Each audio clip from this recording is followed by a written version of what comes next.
এখন আপনারা দেখেন ইউ আর অর্থ কি তুমি আছো। ওকে, ইউ অর্থ কি তুমি, আর অর্থ আছো, তাহলে ইউ আর তুমি আছো।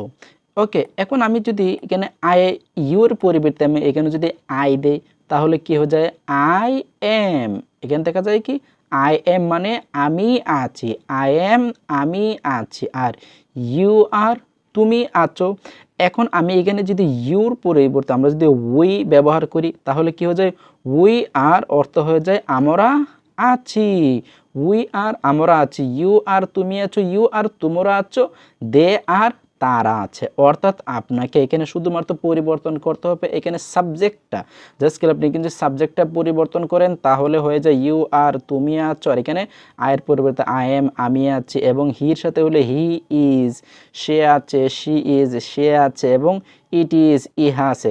ফর এক্সাম্পল আপনাদের জন্য আমি কতগুলো সাবজেক্ট নিয়েছি, যেমন আই অর্থ আমি, উই অর্থ আমার। যদি বলি আই এম আমি আছি, উই আর আমরা আছি, ইউ আর তুমি আছো, ইউ আর তোমরা আছো, এবং দে আর তারা আছে। এবং আমি যদি বলি হি ইজ তাহলে হয়ে যাবে সে আছে। আমরা জানি হির সাথে সবসময় সাবজেক্ট ইজ বসে, তাহলে হয়ে যায় হি ইজ সে আছে। আর এবং হি অর্থ হলো সে, এবং এটা হলো পুরুষ, হি দিয়ে সবসময় আপনারা বুঝবেন পুরুষকে বোঝায়। এবং শি ইজ তাহলে বোঝাবে কি শি ইজ মানে মহিলা আছে। ওকে, এবং মানে ইট ইজ মানে ইহা আছে। এবং যদি বলি মাই ব্রাদার ইজ আমার ভাই আছে, যদি বলি মাই ফ্রেন্ড ইজ তাহলে হবে কি আমার বন্ধু আছে, যদি বলি কামাল ইজ কামাল আছে, যদি বলি মাই ফাদার ইজ আমার পিতা আছে, মাই মাদার ইজ আমার মা আছে, ওকে মাই সিস্টার ইজ আমার বোন আছে। অর্থাৎ আপনারা এখানে যে সাবজেক্টগুলো দেখতে পারতেছেন এই সাবজেক্টগুলোকে দিয়ে আপনারা হুবহু কী করতে পারবেন, আপনারা সেন্টেন্স তৈরি করতে পারবেন। তাহলে চলুন, তাহলে আপনারা কি পরিবর্তন করবেন, জাস্ট খালি ইউ আর অর্থ তুমি আছো, এবং আর ইউ।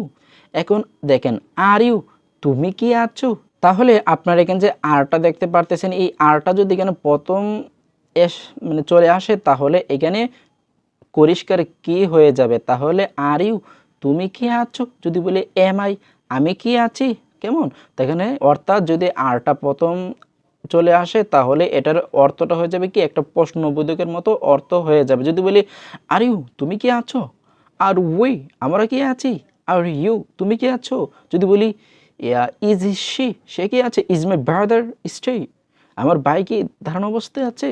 তাহলে অর্থাৎ আপনাকে এখানে যে অক্সিলারি ভার্বটা আছে সেটাকে আপনাকে তুলে নিয়ে আসতে হবে। এবং আপনি যদি আরেকটু ফ্লো করেন তাহলে দেখেন হাউ আর ইউ, তাহলে আমরা যদি এখানে ডাব্লিউএইচ কোয়েকশন হাউ দিয়েছি তাহলে এখানে আমরা জানি এখানে আমরা আর দেওয়ার কারণে এখানে পরিষ্কার কি হয়ে গেছে, এবং আমরা এখানে হাউ ডাব্লিউএইচ কোয়েকশন দেওয়ার কারণে তারপরে এখানে পরিষ্কার কির পরিবর্তন হয়ে যাবে কেমন। আমরা হাউ অর্থ জানি কিভাবে, কেমন, কেমবা, কি উপায়ে, অর্থাৎ তাহলে আমরা জানি হাউ আর ইউ তুমি কেমন আছো, হাউ আর ইউ তুমি কেমন আছো।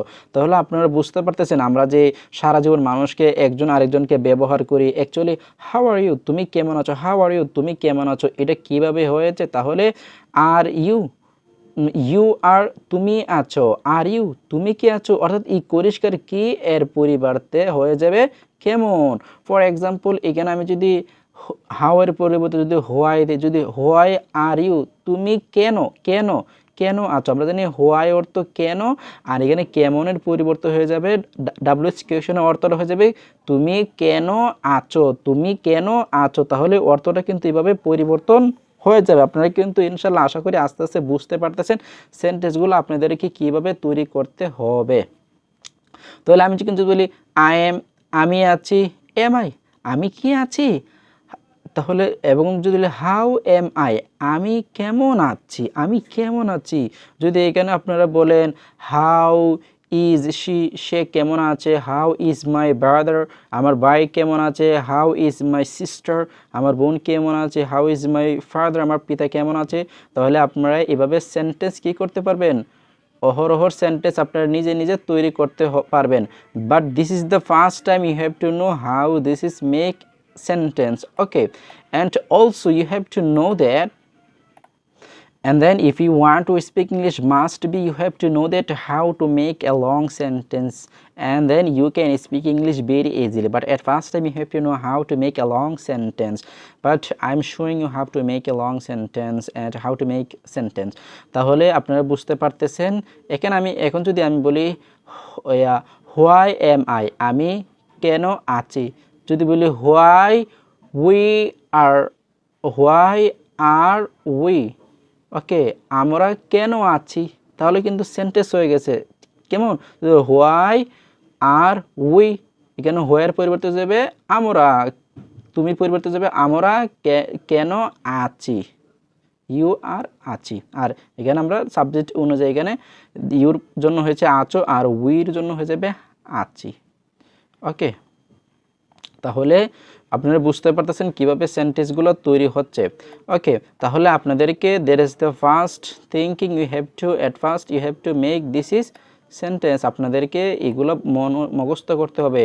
আই অর্থ আমি, উই অর্থ আমরা, ইউ অর্থ তুমি, ইউ অর্থ তোমরা, দে অর্থ তারা, হি অর্থ সে, শি অর্থ সে, ইট অর্থ ই, মাই ব্রাদার অর্থ আমার ভাই। যদি বলি আমার ভাই আছে, তাহলে সেন্টেন্সটা কি হবে, যদি বলি এই মাই ব্রাদার, ওকে, ইউ আর তুমি আছো, মাই ব্রাদার ইজ, ওকে, আমার ভাই আছে, যদি মাই সিস্টার ইজ, আমার বোন আছে। ওকে, তাহলে আপনাদেরকে আমি কিন্তু এতক্ষণ সবগুলো পজিটিভ হিসাবে সেন্টেন্সগুলো দেখাচ্ছি। এখন আপনি এগুলো যদি আবার যদি না বোধক সেন্টেন্স করতে চান তাহলে কিভাবে করবেন, যদি বলি ইউ আর নট অথবা ইউ আরন্ট, তুমি আছো, তাহলে তো তুমি নাই, তাহলে আপনি এগুলো সেন্টেন্স তৈরি করতে পারবেন। তাহলে আপনারা এখানে যদি দেখেন যেহেতু এটা প্রেজেন্ট ইনডিফিনিট টেন্স আছে, তাহলে এটাকে আমরা যদি কি তৈরি করি, ফার্স্ট ইনডিফিনিট টেন্স তৈরি করি। যদি বলি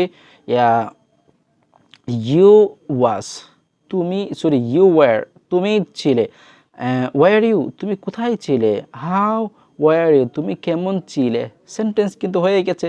তাহলে আপনার এখানে জাস্ট খালি আপনাদেরকে পরিবর্তন করতে হবে, সাবজেক্টটা পরিবর্তন করতে হবে, এই সাবজেক্টটা পরিবর্তন করতে হবে, তাহলে কিন্তু সেন্টেন্স তৈরি হয়ে যাবে। আর আপনাদেরকে যেটা পরিবর্তন করতে হবে সেটা হলো গিয়া তুমি কি থাকবে, যদি বলে ইউ উইল বি, তুমি কি থাকবে, তুমি কি থাকবে, যদি উইল বি ইউ, তুমি যদি, সরি ইউ উইল বি, তুমি আছো, যদি উইল ইউ বি, তুমি কি আছো, হাউ উইল ইউ বি, তুমি কেমন আছো, হাউ উইল ইউ বি, তুমি কেমন আছো, সরি তুমি কেমন থাকবে, অর্থটা হবে হাউ উইল ইউ বি, তুমি কেমন থাকবে। তাহলে আপনারা কি করতে পারবেন, এইভাবে মাঝে মধ্যে মিস্টেক হয়ে যায়, এগুলো সবাই ইনশাআল্লাহ আশা করি কমার দৃষ্টিতে দেখবেন।